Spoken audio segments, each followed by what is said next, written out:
untuk generasi yang milenial atau yang generasi yang saya generasi milenial itu mesti pendekatannya berbeda. Generasi X itu seusia saya ini juga berbeda, apalagi generasi Z.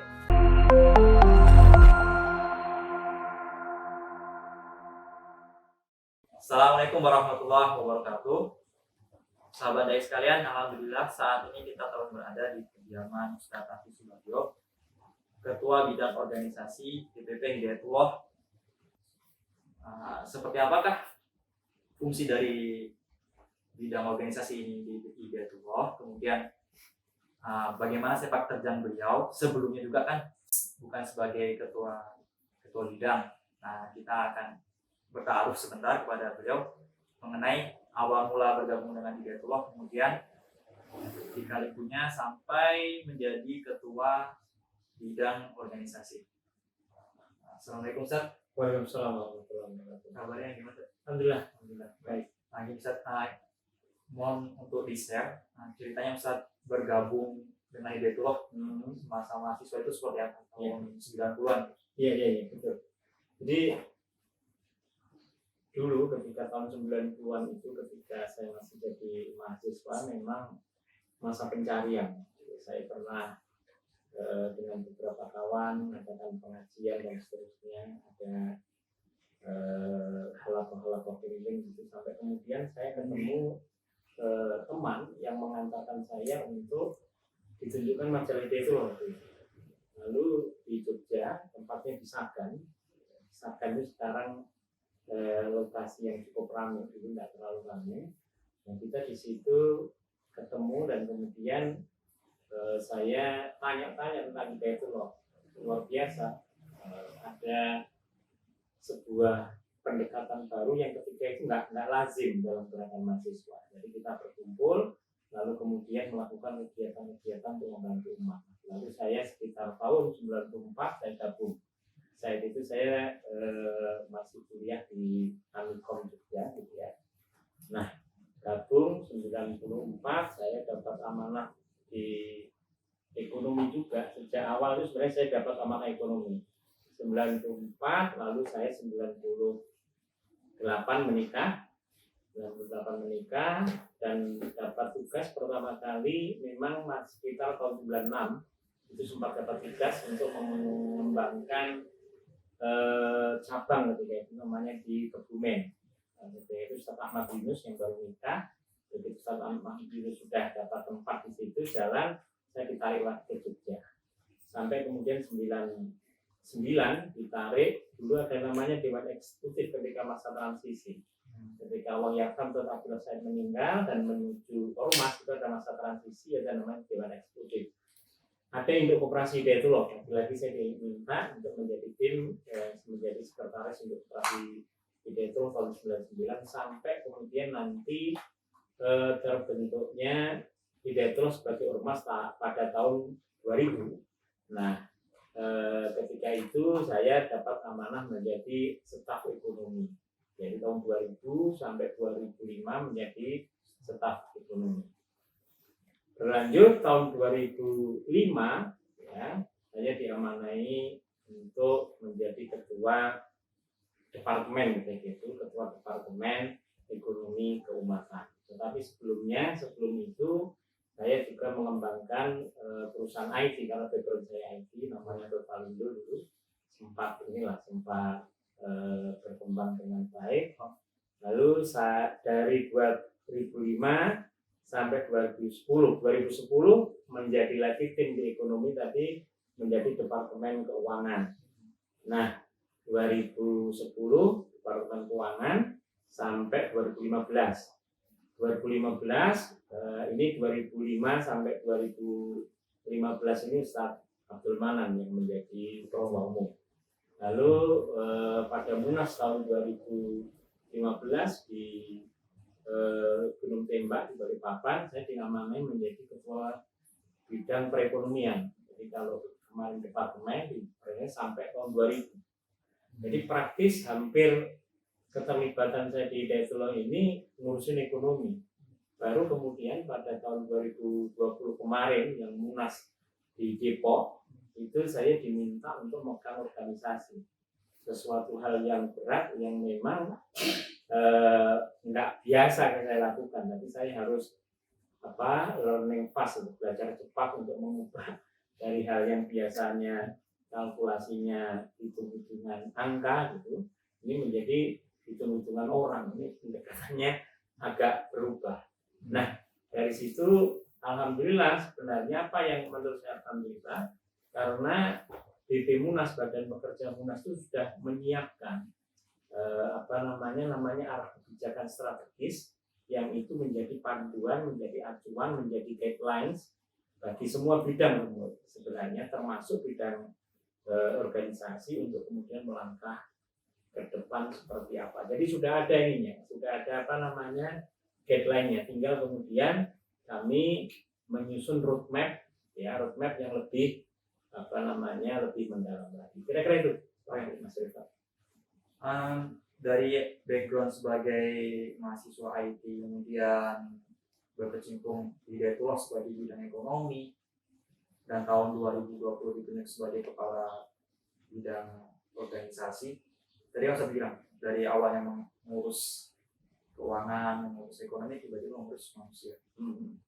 Nah, itu perbedaannya pasti sangat 180 derajat gitu. Betul. Iya itu. Memang jadi gini, kalau kita ekonomi kalkulasinya paling bilangnya adalah untung rugi gitu ya. Kalau nggak untung ya rugi gitu ya. Jarang juga yang impas kan. Tetapi kalau urusan manusia ini urusan nasib.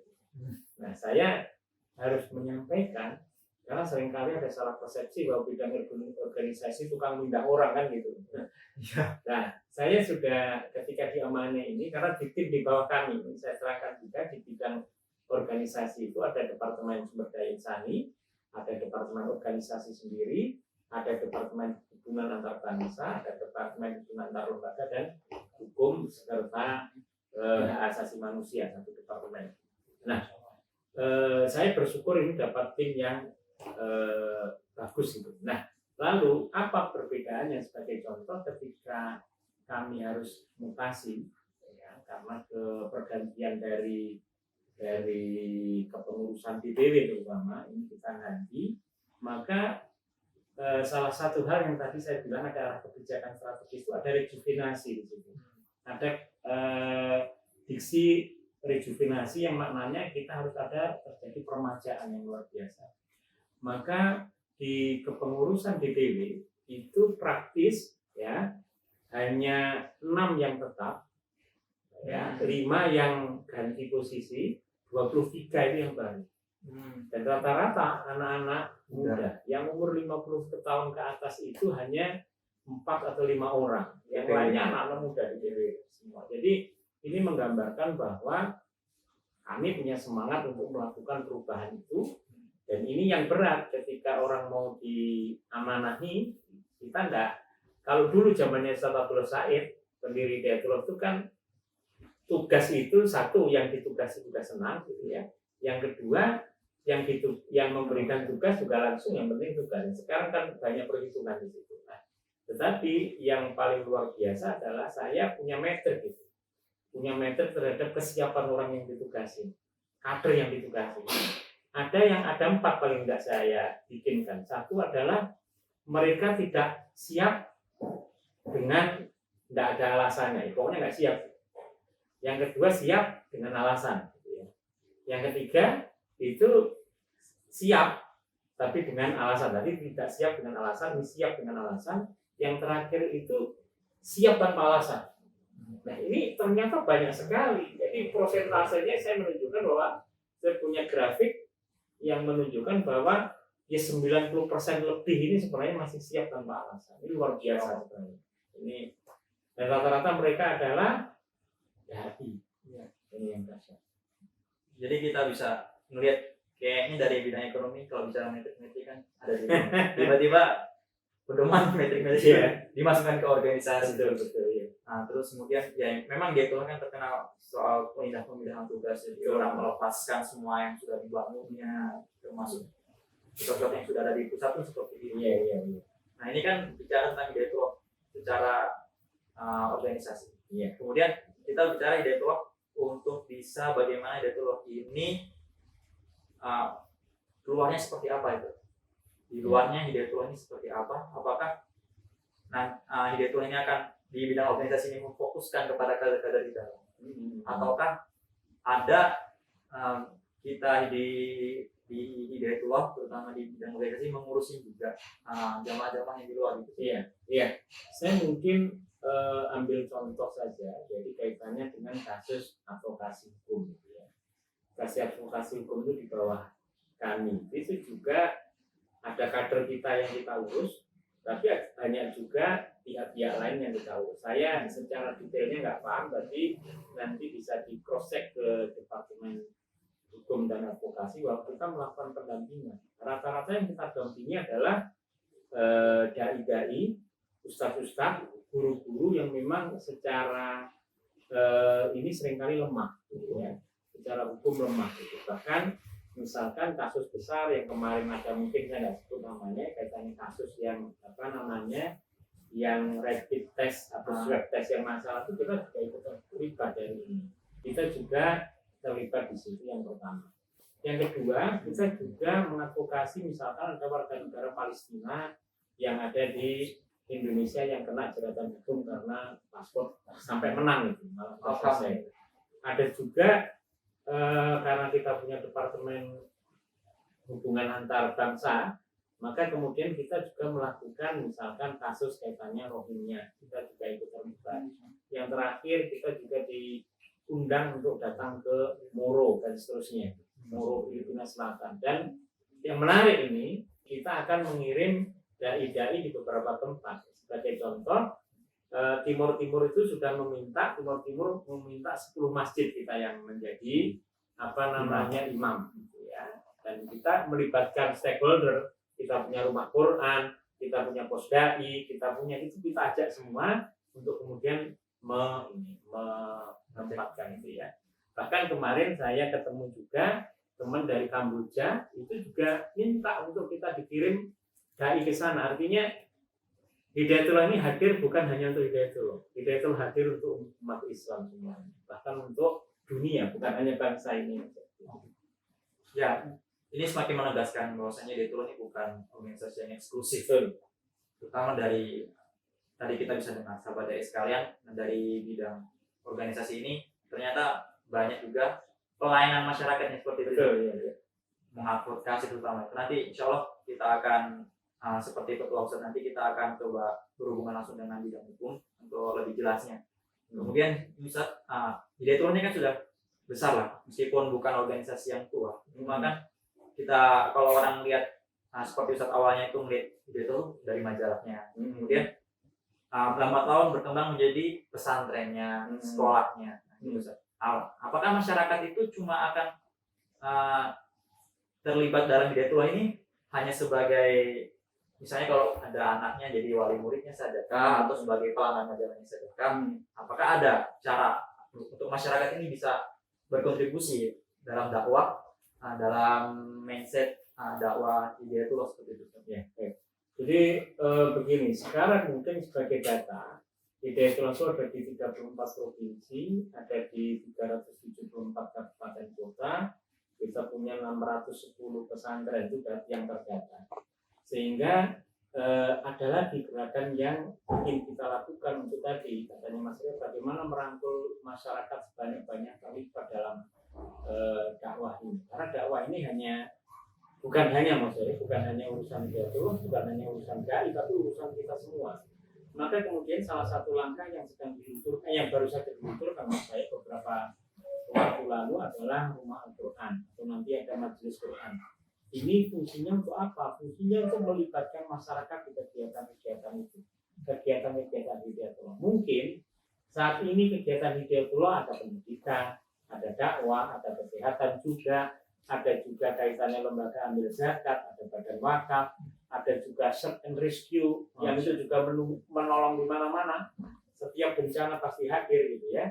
Ada juga layanan kesehatan. Jadi intinya nanti memang kami paham, kami juga melakukan sedikit survei bahwa untuk generasi yang milenial atau yang generasi yang saya generasi milenial itu mesti pendekatannya berbeda. Generasi X itu seusia saya ini juga berbeda, apalagi generasi Z. Sehingga kita paham bahwa organisasi ke depan itu juga harus memperhatikan itu. Jadi kita akan membangun keterikatan itu seperti apa? Jadi keterikatan itu adalah ya keterikatan tauhid di situ, berarti aktivitasnya bisa bermacam-macam. Saya pikir ini kami memang benar-benar merumuskan istilah saya bagaimana kita membangun organisasi ke depan, kita juga harus melihat masa depan organisasi itu seperti apa. Iya. Ini juga sebagai banyak problem juga di masyarakat yang baru ini kan. Kalau anak-anak muda pengennya bebas, tidak terikat seperti itu, tapi juga memiliki giroh untuk berdakwah, giroh untuk membela Islam. Kalau di Pusda ini alhamdulillah ada sahabat dai, kita menyebutnya sahabat dai yang support kegiatan-kegiatan di Pusda yang kayak yang seperti Natura Dai, yang ada dakwah seperti itu. Jadi kedepannya apakah terutama untuk anak-anak muda ini yang tidak ingin terikat, itu kan kalau terikat dengan organisasi kan ada konsekuensi yang harus dihadapi gitu. Dan kebanyakan dari anak-anak muda ini kan pengennya bebas tapi ikut aktif. Ya ini sudah ada buktinya. Jadi saya dengar dari amal saya juga. Jadi dia menyatakan kita mau bangun satu masjid di Bogor ya dengan komunitas anak muda itu bisa terkumpul dana 1,5 miliar itu dalam waktu 1 bulan dengan jumlah yang terlibat itu 23.000 orang. Jadi kan ini kita melihat, jadi salah satu ciri khas atau ciri dari generasi milenial itu adalah suka berbagi meskipun kantongnya tipis gitu. Jadi kita tidak perlu bikin program yang besar-besar, tapi yang yang komunitas mereka bareng-bareng. Yang kedua mungkin kita adakan pertemuan itu nggak harus formal di mana, tapi di suatu tempat pengajian di masjid dan seterusnya. Itu memang bagus, memang masjid musola fungsinya itu. Tapi kita juga bisa melakukan pendekatan anak-anak kita, anak-anak milenial ya di mana yang dia berada. Mungkin dia sedang main bola, kita diskusi di situ, kita ngobrol tentang bola, tapi juga di sisi masuk dengan dakwah. Anak-anak yang misalkan penggemar hiking kita juga masuk di situ, dan intinya kita masuk ke berbagai lini ini dengan cara yang yang sesuai zamannya. Kira-kira seperti itu. Ya, ini juga PR juga untuk Pusdai ke depannya. Karena melihat zaman yang seperti ini, apalagi pandemi seperti ini, digitalisasi segala macam, terus perang WFH dan segala macamnya. Dan insya Allah kita masih akan menantikan bidang organisasi ini, mudah-mudahan sepak terjangnya benar-benar bisa dirasakan. Kita semua juga minta doanya Pak Ustadz agar Pusdai ke depannya bisa ikut turut membersamai dalam dakwah dan bisa ikut membantu, dan meskipun beda bidang, bidang organisasi kita dan bawah bidang dakwah. Mungkin saya menambahkan begini, Mas Marif. Indonesia itu ada 34 provinsi, 514 kabupaten kota, 7.230 kecamatan, 83 ribuan desa. Nah, kami di organisasi sudah melakukan memappingkan. Jika kemudian kita mengirimkan PKI masing-masing desa itu 3 orang, dan misalkan di kecamatan itu 5 orang, di kabupaten itu 7 orang, di luar yang ada itu tidak terlalu banyak, hanya 300.000 dai, 300.000 dai itu maksimal. Sehingga bagaimana kita mengajak sekarang generasi milenial itu untuk menjadi dai dan datang ke sana. Mereka mau dengan tantangan karena sifat anak milenial itu senang dengan tantangan. Meskipun di sisi lain mereka mager, itu juga tahu. Mager, suka tantangan, tapi kemudian memanfaatkan teknologi. Nah, bagaimana kemudian kalau kita bisa memetakan, melakukan mapping anak-anak muda menjadi aktivitasnya di situ, dan kemudian kita bisa menyentuh dakwah sampai ke titik ini. Saya kan juga melihat bagaimana misalkan Posdai melakukan pembinaan dengan kaum mualaf di berbagai suku. Ini kan menarik.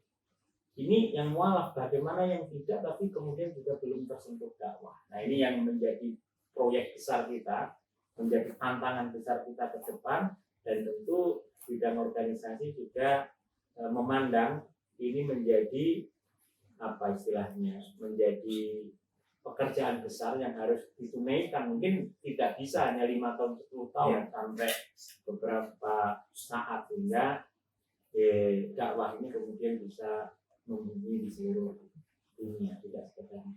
Terima kasih. Baik. Terima kasih Ustaz atas sharingnya, atas pemberiannya. Mudah-mudahan kedepannya kita bisa lebih baik lagi. Demikianlah sahabat dai sekalian, apa yang telah tadi kita simak bersama-sama, penjelasan dari Ustaz Asy Subagio, kemudian sharingnya dan mapping ke depan dakwah seperti apa, kemudian Hidayatullah seperti apa ke depannya sudah digambarkan seperti ini. Semoga kita semua dapat mengambil hikmah dan manfaatnya. Demikianlah saya Marifatullah undur diri. Sampai jumpa di video selanjutnya. Assalamualaikum warahmatullahi wabarakatuh. Waalaikumsalam warahmatullahi wabarakatuh.